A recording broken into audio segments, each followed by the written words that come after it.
Hey, what's up everyone, this is Morey Croson, and today we're going to be going over the front leg position when throwing. I know I've made a couple videos like this before that talk about the front leg, but today we're going to go a little bit more into the knee positioning just because the knee is super important in terms of injury risk. And so there's certain ways that if you move the knee and have certain patterns within the knee, then that can put you a little bit more at risk for having knee problems. And so I'm just going to go a little bit more in depth about that and what exactly that looks like. Hope you enjoy the video. We'll talk soon. All right, so big thing that we're looking at is going to be the front leg as the weight is shifting onto it. So you can see as I'm going through the actual throw, there is going to be some degree of extension, and here on the right side is going to be more of the right way to do it, and this one on the left is going to be the wrong way or incorrect way to do it. And the more that I've looked into that front leg positioning, the more important I feel like it is, and that's why I really like to harp on it and talk a lot about it, is because there's really seems to be a big correlation between how well you're able to stabilize on that front foot and the ability to throw the ball further, just because I have a hard time in being able to actually stabilize it myself. So,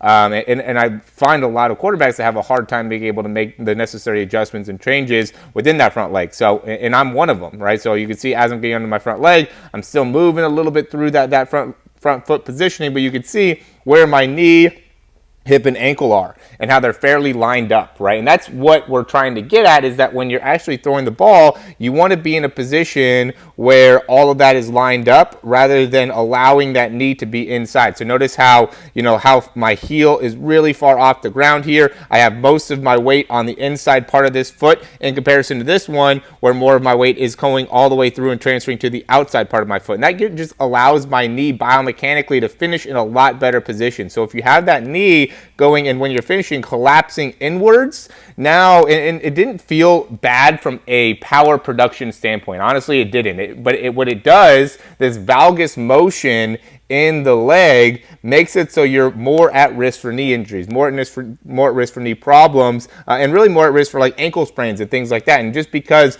what that movement is, that valgus movement is what happens when you have like a torn or a sprained ACL, that the knee goes into valgus in order for that to happen. And so, that's really the main point here, is that as you're getting onto that front leg, just making sure that you're not allowing too much of your weight, as much as you want to keep, be on the balls of your feet, your weight wants to shift to the outside part of your foot, and you don't want to allow that knee to collapse in too much. Okay, so when you're finishing, you really want to be pushing and twisting to the outside part of your ankle, to the outside part of the knee, and to the outside part of your hip as you're finishing through, rather than letting all of your weight come inwards and not being able to really control that position of the knee. Just because from a overall habit standpoint, if you get this habit more often, because really, like I said, it didn't really affect the power a ton, but the habit of doing this when you're landing, cutting, moving, will make it so you're putting yourself more at risk for problems in these two joints, and these two joints are very, very important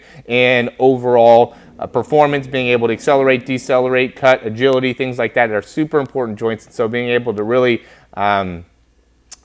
fix this biomechanical issue, if it is one for you, I think will really serve a large amount of dividends for you in the future. All right, go ahead and click the link below to sign up for our 7-day throw program here. I really think it's going to really benefit you if you want to try a trial here. I know there's not very much time before the season starts, but it's a free 7-day trial. You can go and get a little bit more information how to throw the ball further, how to improve your footwork, how to get better quarterback mechanics. I always say this at the end of the videos just because I really, really believe in this program. I know you'll get a lot of benefit in it if you sign up and participate. And then also, if you guys want to get a breakdown or anything like that, we have all the links below to find out more about that. So as always, thanks for watching these videos, and we'll talk soon.